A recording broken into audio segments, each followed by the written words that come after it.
Alright, so first thing you want to do is install the aileron servo into the servo box. You want to make sure it's in there nice and tight. Just give it a good push. Not too hard though. Also, you want to make sure the wire is inside of the wire trough. And we're going to secure it with tape later. So here we're going to put on the aileron push rod.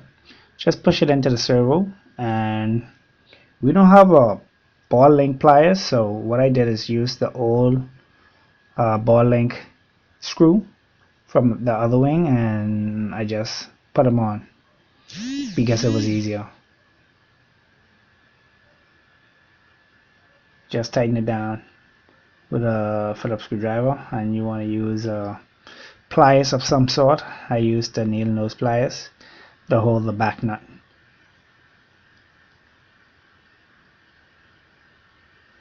You can use any pliers, but I just use the needle nose. Phillips screwdriver, get it nice and tight. This shouldn't vibrate loose, but I mean, if you want, you could go ahead and put some Loctite on there, but I didn't. Also, like I said, we didn't use an epoxy because this build here, this servo has a servo cover that goes on. So here is the keeper, that's what I call it. It's a plastic buckle. Just ensures that the push rod doesn't come off. And here is the servo cover. Just push it on there, and it's secured with 2 Phillips screwdriver screws. Just tighten them down.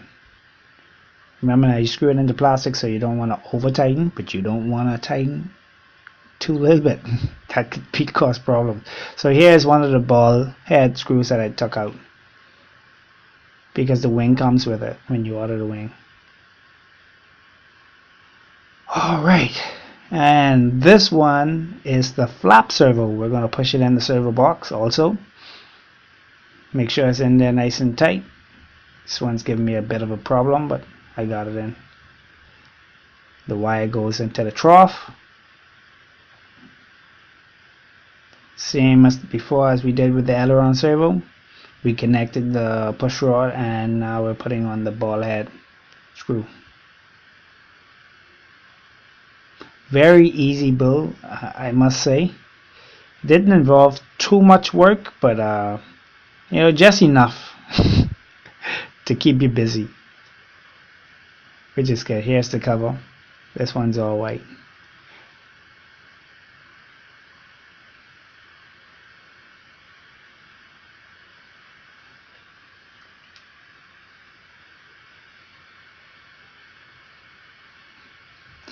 Oh, a magnetized Phillips screwdriver is a plus, because this one, I didn't have a magnetized small Phillips screwdriver, so this one worked me kind of hard.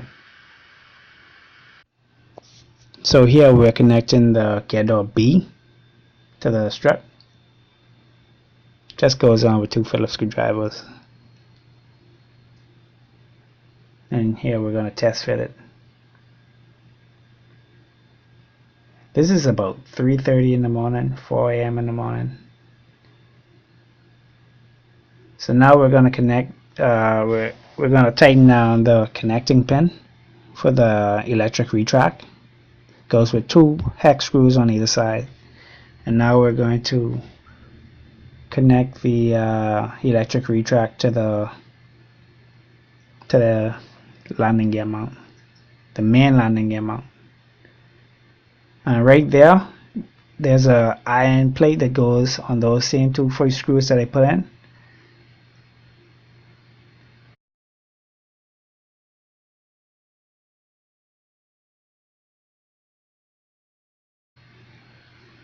And here we're connecting the integrated circuit board for the main wing.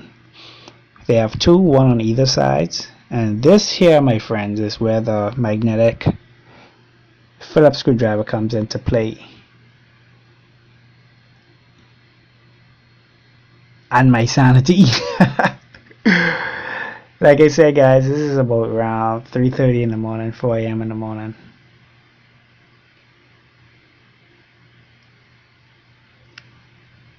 I really wanted to fly this day, but it didn't happen. This was a Saturday.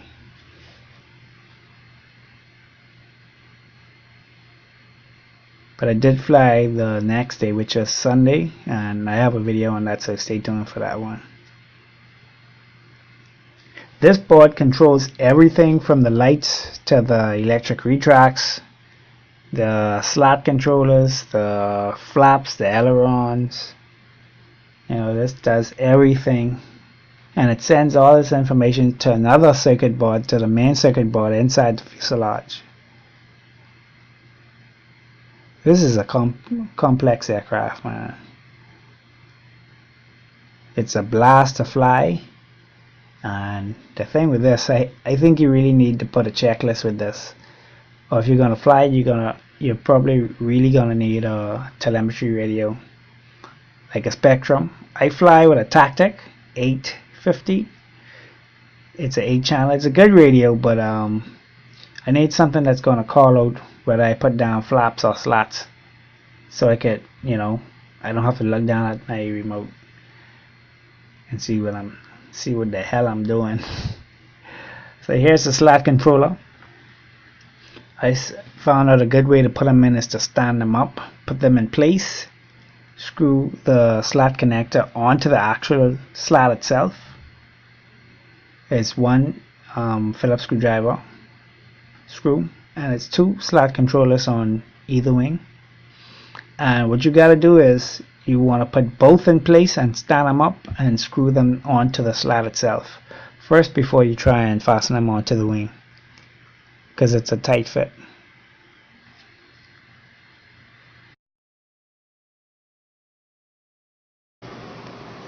So now we are going to tighten down the slots.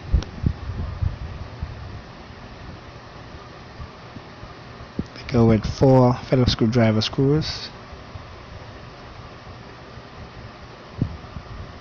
So you're gonna do both. You want to make sure don't over tighten them, because you are screwing into plastic, and you also want to get the wires into the wire trough. Get them down in there good.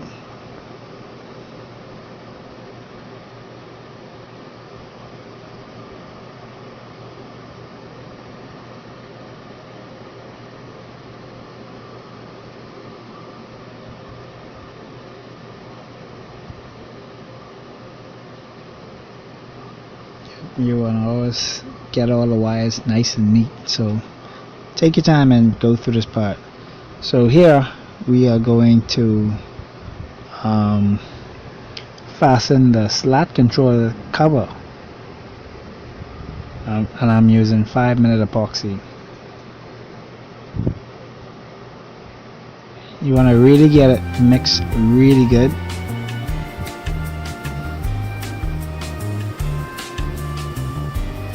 I mean, 5 minutes doesn't give you a whole lot of time, but it's enough for the purpose that we're using it for.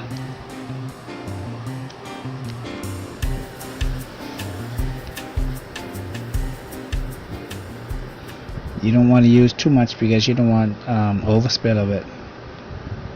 And always keep a cloth with alcohol on it nearby, so if you do get epoxy anywhere where you don't want it, you could always just clean it up before it dries. And I'm using a napkin with some alcohol on it to take away the excess.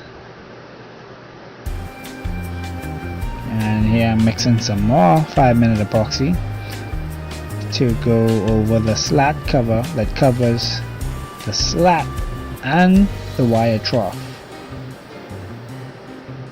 I'm just applying some of the epoxy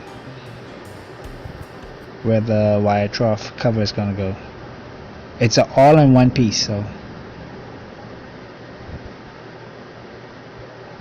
you gotta work kind of fast to make sure it doesn't set on you,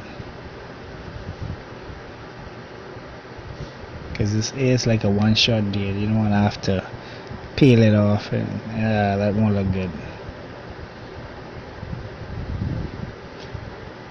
And you might want to hold on to it for about a minute or two until it really sets in there. And yeah, take your cloth, make sure you wipe off any more excess, and that's basically it. That is basically it for this wing build. You just do the same thing for the other side and you're good to go. So if you like this video, guys, please give it a thumbs up, and if you haven't already, hit that subscribe button for more cool videos like this one.